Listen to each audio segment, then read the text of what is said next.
Welcome back to the Anchor Podcast. Folks, we are here today with Dr. Kathleen O'Toole from Hillsdale College, a name you may know already. Dr. O'Toole is the Assistant Provost for K-12 Education at Hillsdale College, where she leads Hillsdale's work in K-12 education, including the K-12 Education Office at Hillsdale Academy. Prior to joining Hillsdale, she was a founding headmaster of Founders Classical Academy of Leander, a great school, I can attest to that. A classical charter serving 700 students in grades 7 to 12. She is taught at the college and high school levels at Claremont McKenna College, Morehead State University, and Founders Classical Academy of Leander. Dr. O'Toole was an editor for the Claremont Review of Books, a Publius Fellow at the Claremont Institute, and served on the board right here at the Classic Learning Test. Dr. O'Toole has presented academic papers on Aristotle, Cicero, St. Augustine, Shakespeare, and Alexis de Tocqueville, and her doctoral dissertation on Aristotle's Nicomachean Ethics and Politics examines the place of moral virtue in the happy life. Dr. O'Toole, thanks so much for being with us. Hey, Jeremy. Thanks for having me. So thrilled to be chatting with you, as we often do on the Anchor Podcast. It's great to just kick off and hear a bit about your kind of early education growing up. Did you love school as a little girl? Did you imagine yourself as a teacher? And then my mom would set her dolls up and teach all of her dolls when she was 4. Was that you, or what was school like? I loved school. I always loved school. At my wedding, my dad gave a toast, and part of it was about me. I can't even remember, but me dressing up on the first day of kindergarten and being ready, the day before with my little jumper and all of that. So I've always loved school. I've always wanted to do more of it. I think the main reason I went to graduate school is I just liked school. I just wanted to keep doing school. And then when graduate school was over, I ended up starting a school. So I love school. I love being in it. I love the community. And I've been to many different types of schools by this point. And I like that too. I like going into a school and being able to figure out what it's about. And I've learned you can kind of tell. I mean, you've probably experienced this too. You can kind of tell after just a couple of hours in a building what the place is about. Now, many of our folks here at CLT are Hillsdale graduates. In fact, I believe almost our entire marketing department, led by Soren Schwab, great Hillsdale graduate. And I've heard these stories, folks just walk into class, and your dad, of course, who is, the president of Hillsdale College, Larry Arndt, who's maybe one of the most influential voices in higher ed, going up and saying, what is the good? What is the beautiful? Asking these questions just so a student walking the, So if they experienced that as just a student, what was it like being the daughter of Dr. Arndt? Were you getting these questions just fresh out of bed at 6 a.m? I will tell you, I think my dad is a great man. And one sign of people who are great men is they're always the same. They're not a different person depending on who they're talking to. I love that. So the Dr. Arndt that you see in the halls at Hillsdale College and in the lunchroom at Hillsdale, that's my dad. Yeah. So you were having those you grew up, around the dinner table, high level kind of conversations. You were kind of, I think of education, and I majored in education, taught for 10 years. I never really thought of education as a form of enculturation until getting around classical educators and seeing the way they think about community and culture in a place like Hillsdale. That is what students, and this is why it maybe doesn't work as well online, is this transformative in-person experience. But you were around the dinner table, I'm sure, with other professors, and you were kind of peering into this life of the mind. Did that have a deep impact to you as a young girl? Well, I think anything you do as a child has a deep impact on you. I had a very happy, very normal childhood. And yeah, there were professors everywhere and graduate students everywhere, but it was, I was a normal kid, and I was raised in a normal way. And I was never made to feel like I had to go off and, live the life that I ended up leading. I ended up doing it because I wanted to, and I was suited to it. Yeah, it was a very happy childhood, and a very not overtly a learned childhood. It was just raising kids is serious business, and I think my parents did it well. I look back on my childhood fondly. And you're one of how many? 4. Okay, that's a good number. That's a good number. Well, good. Well, let's talk about the work that you're doing now, leading up. All over the country. You think of states like Florida. I mean, the influence of Hillsdale College is influencing the country as a whole. And there's so many just incredible testimonials of folks that have their own kiddos in a Hillsdale connected, a Hillsdale classical charter school.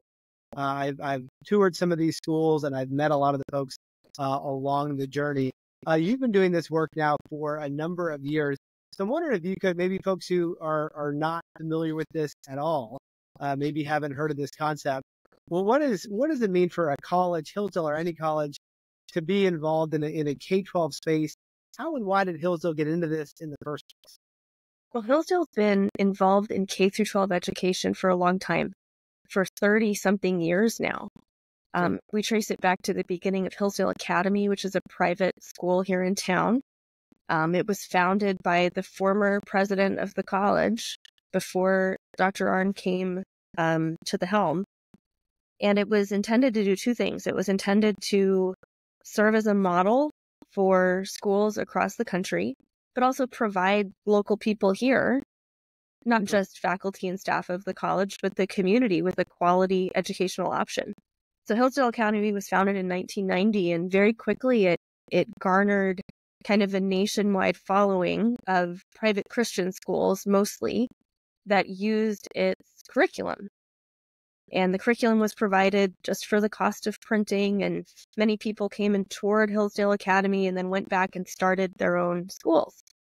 And that effort existed for a really long time at the college. It still exists. Hillsdale College or Hillsdale Academy is going strong, serves as a model for lots of schools, including Hillsdale's classical charter and now private schools, which started through the Barney Charter School Initiative and then the K-12 Education Office in 2010 and 2020.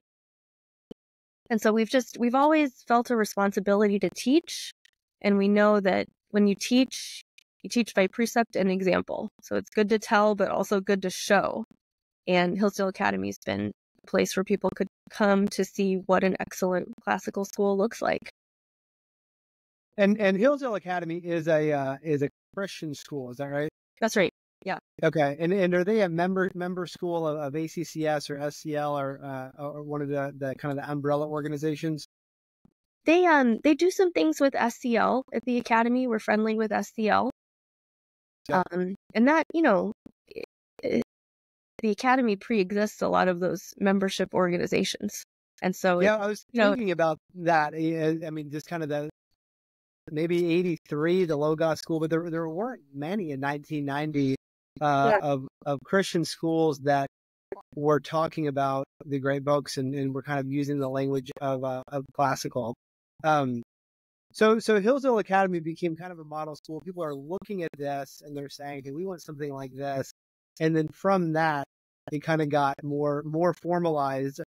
And now, how many schools are there now that are kind of part of this network? Well, we're working with about 30 member and candidate member schools, and those are schools that we're visiting all the time. They're visiting us all the time. And then we have an additional 50 or so curriculum schools. And these are schools that we're providing the Hillsdale College K through 12 program guide, we call it. This is our comprehensive liberal arts scope and sequence for K through 12 schools. And we provide it to schools that are mission-minded at no cost. And so that network is growing, and we hope that it'll grow soon, grow increasingly, because the curriculum is just excellent. It's been built here at the college over the course of several decades. It's authored by professors here at the college, some of the best teachers in our affiliated schools, and some people in our office too. And it provides what so many private schools have needed, and public schools too, a cohesive plan for students, starting in kindergarten and going all the way up into 12th grade. A curriculum integrated across the subjects and that builds on itself. And schools that use it can say with honesty to their parents, when you enroll your child here as a kindergartner or whatever grade, we promise that we have a plan for this child that will go all the way up until graduation from high school. And everything we teach will be with that end in mind. I love that. And for the 30 schools, are these all what we call a classical charter school, or some of them private Christian schools? Some are private. Okay. Yeah, we started doing, so the Barney Charter School Initiative was started in 2010, and it was helping local people start charter schools. And we would provide them with a curriculum and teacher training and leadership training and board training and everything they needed to know in order to get a school founded. And increasingly, we've had interest from private school founding groups. And so we started helping people found private schools a couple of years ago. So, Dr. O'Toole, we experienced this a year and a half ago or so when Florida was adopting the classic learning test as an alternative. And we kind of thought we're a test. Yeah, you're reading some Jane Austen, you're reading, maybe Aristotle, but like, that's not scary. And there were some folks, Florida news outlets, the people losing their minds, that it was this crazy thing, that they were adding a third option for a test that, heaven forbid, kids would read Frederick Douglass or Shakespeare or something, and there has been, I think of kind of the story in Tennessee, some stories of folks sounding an alarm of, a Hillsdale school. I mean, you look at the actual substance of what you're doing, and it's like, okay, what parent doesn't want this for their kid? I think that's not many, but this is so I guess kind of what I'm asking is a political question of is it a political move? Would you say that the work you're doing transcends politics, or would you say it is kind of everything is a part of politics, and this has to be as well? Yeah, good question. I think sometimes the work of classical schools gets painted as if it's politicized work. And you guys, as you say, have seen this with the CLT too. In truth, what we are teaching in classical schools is what every school child used to learn in public school a couple of generations ago. And there's nothing politicized about it. The work of educating K through 12 students, young students, and they're still young, even when they're juniors and seniors in high school, is not the work of political indoctrination. And if it becomes work, then we're not doing a good job. Now, to answer your question a little bit more fully about, are these schools political schools? One quick way of explaining it is they're not politicized schools. They shouldn't be, right? If students are coming out of their classical schools or their K through 12 schools with having spent a lot of time debating the issues of the day, forming really strong partisan opinions about whatever's in the media, then that's an indication that some important learning time has been sacrificed for the sake of something that is not eternal. And we should be spending our time in school focusing on the things that are eternal. Now, does that mean we don't talk about politics? Well, it depends what you mean by politics. Politics, if you look at Aristotle's Politics, is the study of how human communities seek and reach their good. Aristotle says at the very beginning of the Politics, man is a political animal. And what he means by that is not that we angrily debate each other as talking heads on the news by nature, but that we're made to live in community with each other. A happy human life is lived in company of other human beings. And that group that they form, that political community that they form, has an idea about what is good. And that idea of what is good could be right or wrong, but whether it's right or wrong, it will have a profound effect on the outlook of the individuals within the political community.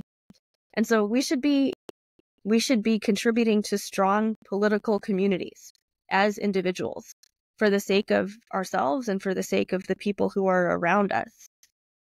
And thinking that way about the importance of human community, I think, is an important part of a child's education, but it does not mean forming a narrowly partisan opinion about hot button issues. Mm. Okay. would be Okay. responsible. Okay. That's a very helpful distinction, I think, to make for sure. I wonder, there's kind of a paradox I've noticed with classical education where they actually talk much far less than my experience in a public school, almost 10 years.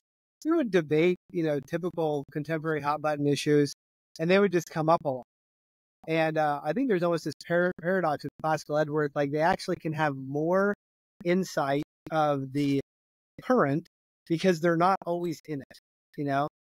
They have something to observe and to contrast the current moment with because they've received a formation that's rooted in a different time period as well. I mean, drawing them out of like the here and now, I think is part of the work of any good college or K-12 school, which Hillsdale charters seem to definitely be doing. Yeah, I mean, I would put it a little bit differently, I think. I think classical schools should be concerned with all things. I think we look to the past because there's more of the past and there's more stuff in the past to look at than there is the present. But we're not rooted in the past unless the past has something good to teach us. Mm-hmm. And, we're interested as human beings, right? We're interested in learning all things, particularly the things that have a bearing on our own happiness in life and the happiness of the people who are around us and who we are close to in life. But we're interested in the good, right? That's what an education should be focused on, is giving us knowledge of the good or right opinions about the good. And so the decisive question is not like, are we creating children? Are we helping raise children who are part of this world or these times or not?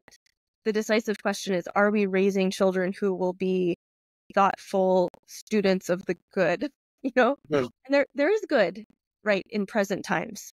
There's evil too, just like there was in the past, the recent past and the distant past. What you've got to be able to do is have the intellectual formation and the content knowledge, especially of history, to be able to sort through the past and figure out what is good in it, what can I draw from it that will be instructive to me today, and what and what is otherwise. Does that make sense? It does, yeah. I'm wondering, Hillsdale as a college, 1,200, 1,400 students, not big, but it punches way above its weight in terms of national influence, and even in terms of showing other colleges, smaller liberal arts colleges, what is possible, And I think it's had a good kind of reforming impact on a number of colleges. For what you're doing on the K-12 side, is there a similar hope? I mean, you got 30 campuses that are partners. They're using Hillsdale curriculum. But in terms of influence, of folks getting a vision for what is possible, what a great education actually looks like, is that part of the vision, part of the hope with your work? Yeah, very much so. And probably now would be a good time for me to explain the way in which we work with schools, because it's unusual. I don't know of another organization that works the way that we work with schools, and the way that we work with schools is considered, and it's part of the mission. We do not accept any funding from or give any funding to schools that we work with. It's entirely application based and merit based, and we try to accept schools. When schools apply to work with us, either as member schools or curriculum schools, we try to accept them because we think, there's no movement in American education more important than the classical education movement. But also, we really believe in the ability of local people, local founding groups, to create good schools. They have to have human virtue and talent. There's no substitute for that, but there's an incredible amount of talent to be found out there. And this mission, the mission of a K through 12 school, a K through 12 classical school, is a powerful mission that speaks really strongly to people.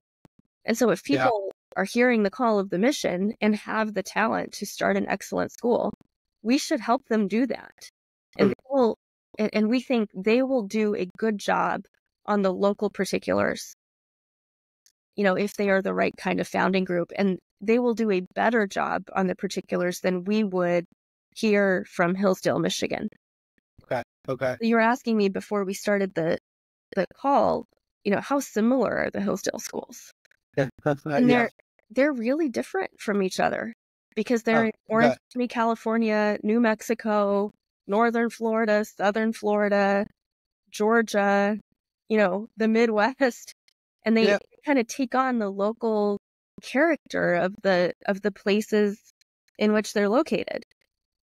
Superficially, they're very different from each other. Therefore, but on the principles, the member schools are very strong and they are identical.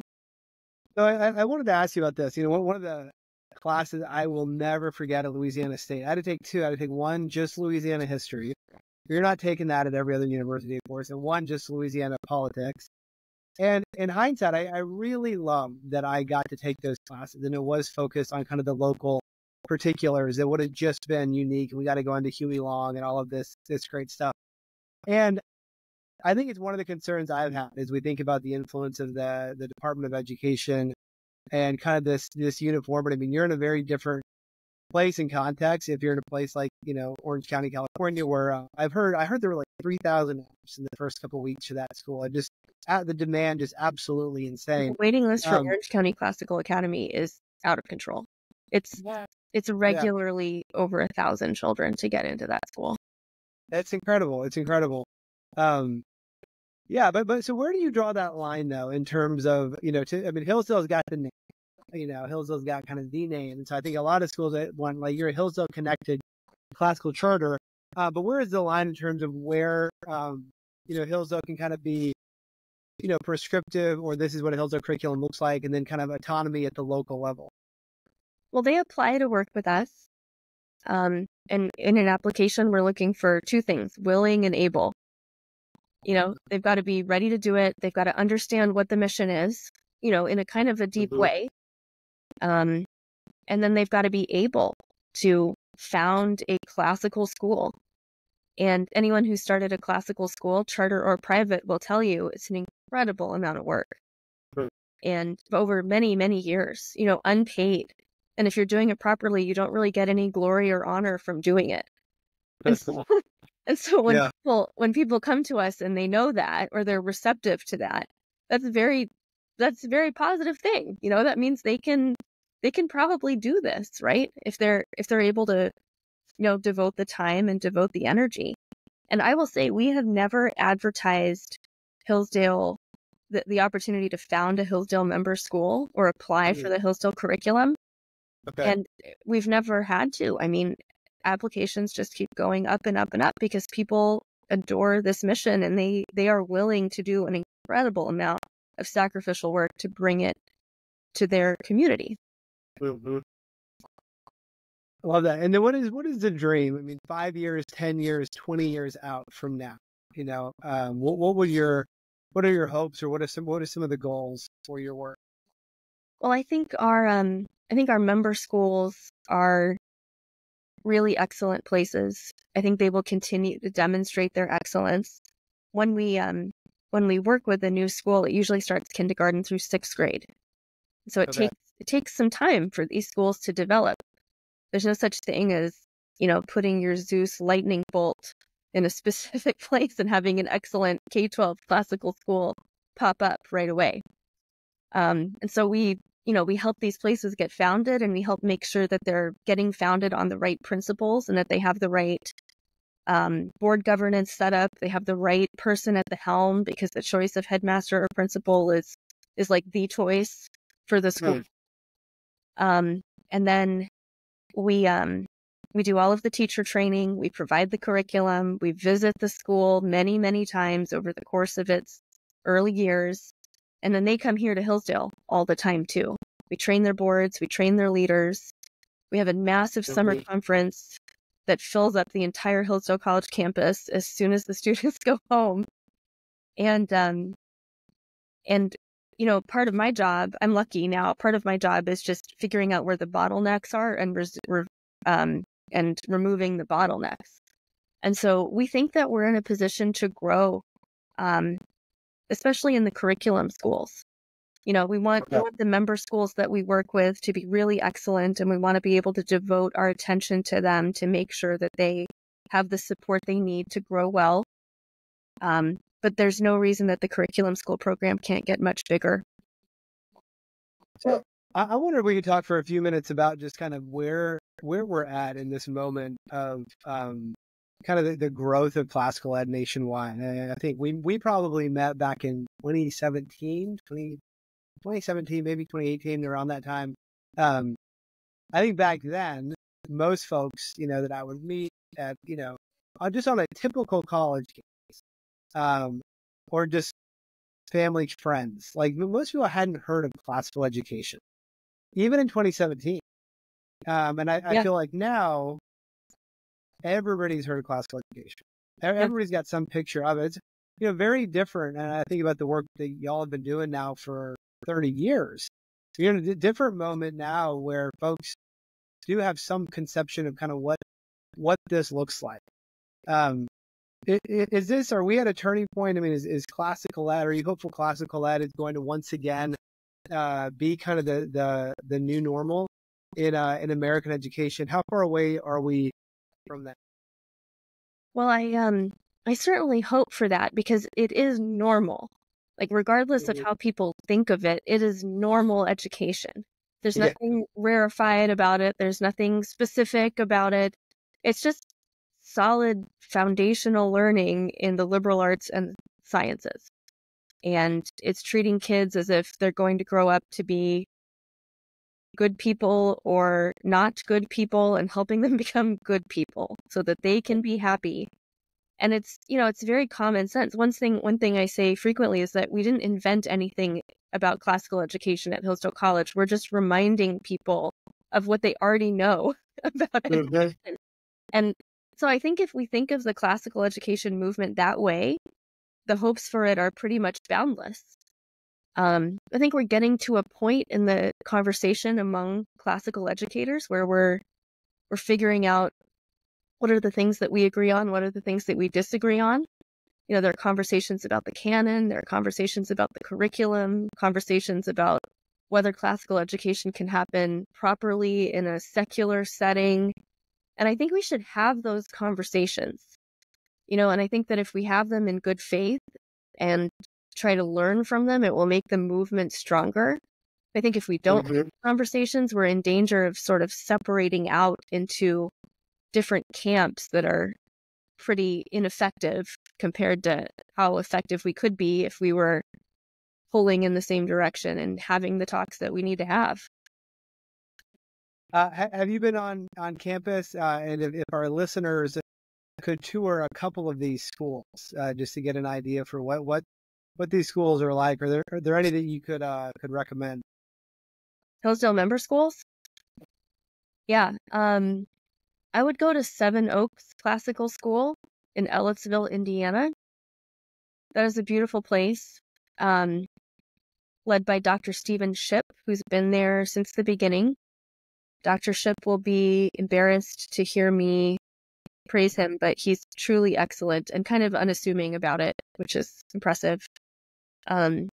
Basketball is king in Indiana, or was in the public school days of Indiana. And so when you go to that school, the entrance to the gym is it's like a limestone temple to basketball. There are columns with yeah. And it's a beautiful building, and they've done wonderful things with it over their time there. Go to Seven Oaks. Seven Oaks is awesome. Okay, fantastic. And then what would you recommend for our audience for reading? Is there a book, in case they want to just get a better sense, understanding the work that Hillsdale College is doing in this, a book or an article that you could point folks to? Well, I would read, if you are thinking about being a teacher, or if you already are a teacher and want to become even better at it than you already are, I would look at Tried and True by Dan Copeland. That book is anything with the name Dan Copeland next to it. I love Dan so Copeland. good. It's so good. I don't think he thinks of himself this way, but in some ways he's the architect of all of the teacher training that we do in Hillsdale schools. And tried and true is such a gift because we've been teaching our teachers these things or Dan's been teaching them these things through lectures at the summer conference for a decade now. But now it's in a book and they can read it throughout the year without having to be here and talking to Dan. So that book is really good and very helpful. Tried and true. Just like Dan Copeland himself. Good. He may be the single most joyful human. He's always like that. He's very happy. He's a very happy person. Yeah. And I think that is, when I think about all the classical schools I tour and just the years of experience I had in New York public schools. And I think the main difference is kind of the levity, the joy that you experience. You see it in the halls, you see it in the teachers. There's this very worn down experience that I think so many are having in the mainstream K-12 public schools. I felt that for sure. And just to see the joy that teachers and students have in these classical schools is incredible. And I know by reputation and getting on the ground, it's the case at all the Hillsdale schools as well. Yeah. Well, thanks, Jeremy. We're here with Dr. Kathleen O'Toole from Hillsdale College, doing great work for K-12 education at Hillsdale. Dr. O'Toole, thanks so much for being with us today. Thanks for having me. Great to chat.